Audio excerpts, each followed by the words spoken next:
That's the introduction. Can you hear me okay? Can you hear me now? How's this? Is this okay? We're going to start with a slide of a quote. And there's the quote: "The only thing necessary for the triumph of evil is for good men to do nothing."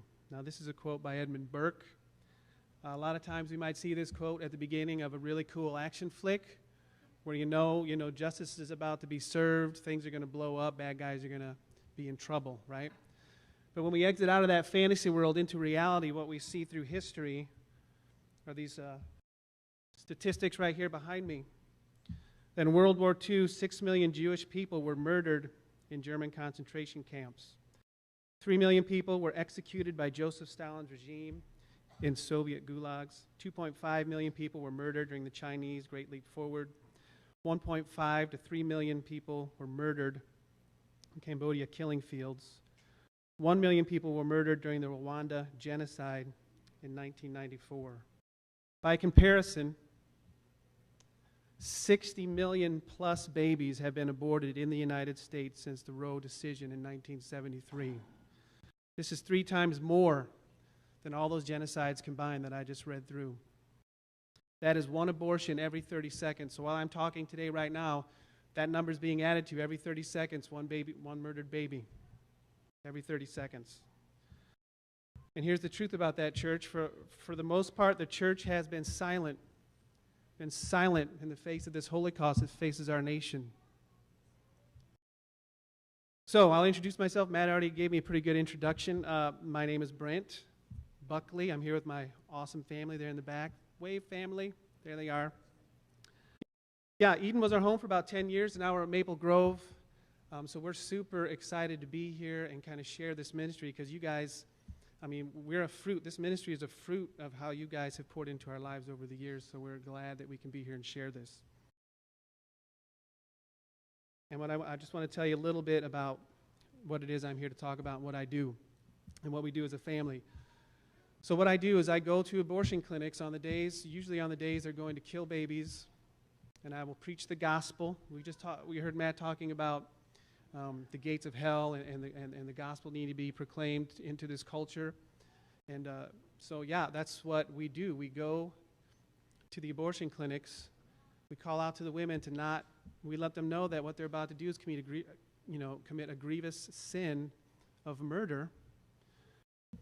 And then we'll share the gospel. We'll share the gospel. I just constantly am preaching the gospel kind of on a loop the whole time I'm there. Been doing this for about 10 months. I go once a week, maybe more. I go on my days off once a week. And why do I do it? Has anybody here heard of Jeff Durbin? Apologia Studios, End Abortion Now. If you haven't, look him up. I kind of stumbled onto him just by chance, and I saw what he would do is he would go in front of abortion clinics, among other ministries he had, and he would video them. So he'd video them, he'd put them on YouTube. I saw some of these videos, and after he would minister at the abortion clinics, what he would do is he'd turn to the camera and say, "Look, Christians, this is the kind of debate you're going to get. This isn't hard. You need to be out here." So I was super convicted. For months I'm like, I like listening to him. I'm going to have to stop listening to him or do something. That's how it was. So I ultimately ended up talking to Jason at Maple Grove because the End Abortion Now offer free kits for churches. So I asked if we could sign our church up. Jason said yes, of course. At the time, I didn't even know where the closest abortion clinic was. I just knew it was something that had to be done. And while I was waiting for the kit to arrive, I got plugged in with Abolition Indiana, which is a good group of guys in Indianapolis out there who are abolitionists also. I'd advise you looking them up on Facebook as well. And I want to also stress that I hear this a lot. I don't believe that this is a calling. It might be a calling for me to do it all the time like I do, but I believe this is a commandment from God that He commands us as Christians to take the light of the gospel to dark places. So don't confuse that. I'm not leaving wiggle room here. And we want to talk about why is the church silent. I'm going to touch on a couple reasons quickly. The pro-life delusion, and the Christian bubble that we kind of created for ourselves as Christians. Why should the church be involved? Because abortion is a gospel issue and God commands us to deal with this. In Proverbs 24, He commands us, if you faint in the day of adversity, your strength is small. Rescue those who are being taken away to death. Hold back those who are stumbling to the slaughter. Now, this is important, Christians. You need to listen to this next part. It says, if you say, behold, we did not know this, does not he who weighs the heart perceive it? Does not he who keeps watch over your soul know it? And will he not repay man according to his work? So listen, in this, I'm talking to the church as a nation, not specifically Eden. But the message here is clear that God does hold us responsible for our excuse making. Okay? So what I thought it meant to be pro-life was probably what most of you think. We want to vote Republican, right? We want to get a Republican majority of judges in the Supreme Court, which, to be honest with you, isn't going to change Roe versus Wade. We had a Republican majority when they actually passed Roe back in 1973. As Christians, we would agree, for the most part, that abortion is wrong, right? And for me especially, I would just leave the work to the pro-life and right-to-life establishment. Might give them some money now and again, and we would definitely make sure to visit their booth at the 4-H fair, right? Does that sound familiar? Probably like most of us here, right? The pro-life delusion is that the truth behind the pro-life, and I'm an abolitionist, we'll go through the difference here in a minute, but the pro-life establishment, like right-to-life groups, they actively, this is the big one when I found this out, they actively oppose any bills of abolition that come up to go into committee. Like the head, the Tony Lowinger, the vice president of the National Right to Life, is on record saying that, yeah, he tells the Republican pro-life legislators to, not allow abolitionist bills to get a vote, basically. There are two documentaries that can open your eyes a little bit further to this. Babies Are Murdered Here is the first one. If you haven't seen that, I recommend that. Babies Are Still Murdered Here is the second part of that movie that just came out this year.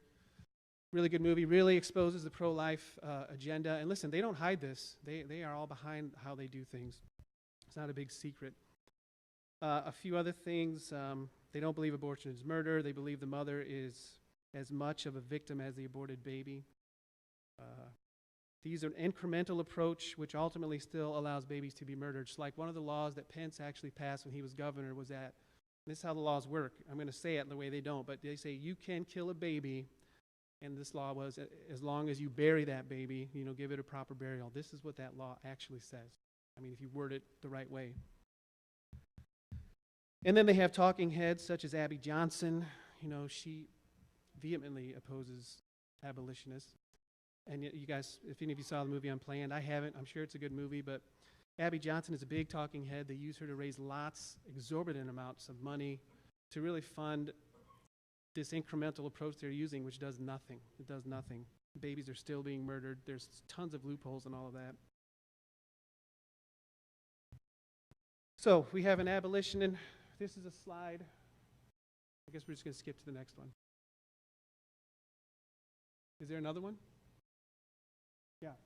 So here we have abolitionism versus pro-lifism. Abolitionist is what is kind of the camp I fall into. Abolitionism flows from a biblical worldview. The pro-life view flows from a humanistic worldview. Abolition is a work of the people of God. The pro-life movement seeks to be secular and totally inclusive. Abortion is sin, is what we would say. The only answer for sin is the gospel, which I think as Christians we would agree, right? I hope we would agree on that. The pro-life establishment would say abortion is bad, but the gospel must be let out of the conversation. And just a note on that, I was in front of a clinic once, and a pro-life person was there, and as I was preaching, he leaned over and said, "You can't tell them about God. They don't believe in God." I'm like, well, that's why they need the gospel, right? I mean, this is what we deal with. They say abortion is murder, or no, we say abortion is murder. It must be criminalized, not regulated.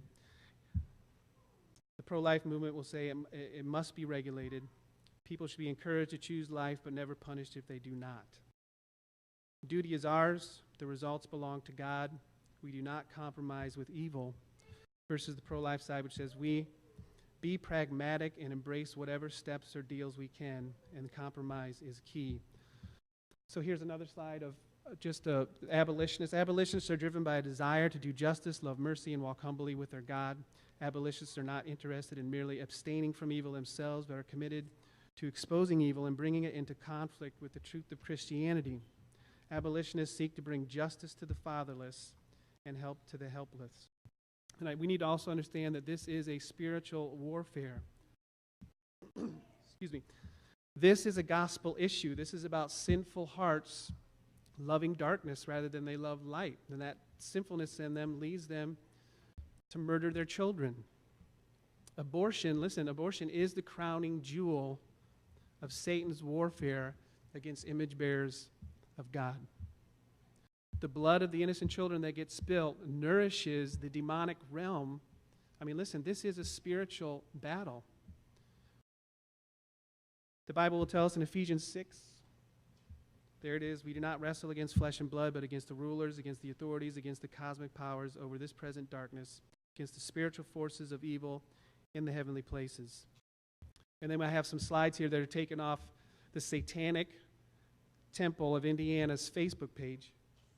Right there it is, how they support abortion. They want their followers to get active in supporting abortion and LGBTQ. And I'll say it again, Satan desires a blood sacrifice. And what you'll see at a lot of the pro-choice events that I go to, you're going to find his minions. You see homosexuals, transgenders, feminists, Satanists, and witches. I was at an event in Indianapolis where there are actual witches casting spells using mushrooms and saying incantate, you know the word I'm talking about, saying bad things to curse us as they were speaking.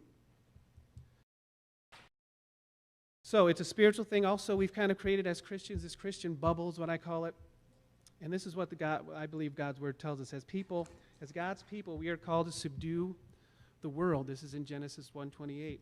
And advance God's kingdom, Matthew 28:19 through 20 would tell us that. We are supposed to be culture builders to the glory of God, but what we've done instead is we've surrendered our culture to secular rules and beliefs, right? And we kind of retreat within the churches. This is the church as a whole.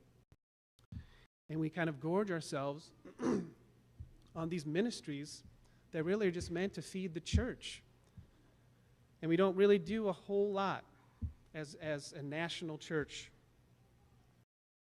And ministries aren't a bad thing. They are necessary, but they are ineffective when they never breach the exit doors of a church, right? And when they do, we get something that looks like what happened at Planned Parenthood in Maryville on October 26th. There's a men's ministry. Look, men's ministry is my jam. Some of these men's ministries, though, they're kind of out of touch with things. Band of Brothers. Don't show that slide yet. But Band of Brothers came to Planned Parenthood Maryville. They had a big event on the easement of the Planned Parenthood. You could set up shop on the easement. It's okay as far as laws go. Worship service. 200 men show up. 200 men show up to worship and pray. And the preacher was calling them into action. I think this is about 7 o'clock. My wife and children went. I couldn't go because I had to work. A man from Indianapolis came, who's also an abolitionist, came to see the event. Planned Parenthood opened their doors at 9 on Saturday to kill babies. All these men left. And they left my wife and kids and this other gentleman there who wasn't even part of them to stay and minister to these women and fathers who are about to go in and kill their children. This ought not be. And this is kind of what the result of this Christian bubble we're in. Now listen, when I was a child, I would play at war. I had some cool woods behind my house. The neighborhood kids, we'd go play war all the time, have a blast. When I grew up, I didn't join the military. There's nothing wrong with that. But when we're Christian men involved in men's ministries who play at war and never engage in the culture around us, it's bad. We're not doing what we're supposed to be doing. And what the result is, something that looks like adult VBS craft time. And there it is. And this is a picture from Fight Club. And listen, I like Fight Club. I've been a part of Fight Club. But if you live in Fight Club, you're missing it. And that's just kind of where men's ministries go with things, kind of keep it within their group. So men need to see men of God modeling faithfulness to God's calling and commandments. We need to see men under the authority of our church modeling their obedience as Paul does when he says in Philippians 3:17, "Brothers, join in imitating me and keep your eyes on those who walk according to the example you have in us." And so this is why Jeff Durbin puts things on Facebook. Because listen, social media and YouTube and things like that, they are the new public square. This is where everybody's gathering to talk and fight and meet. So he posts things. I post things on Facebook. The Abolitionists in Indianapolis put things on Facebook, on YouTube. So, I mean, the groundwork has been set to encourage us to get out there. And really, that's why I'm here. I'm here to let you guys know the truth about some of this stuff and also to recruit, okay? I don't want to leave here without some men being interested at the very least.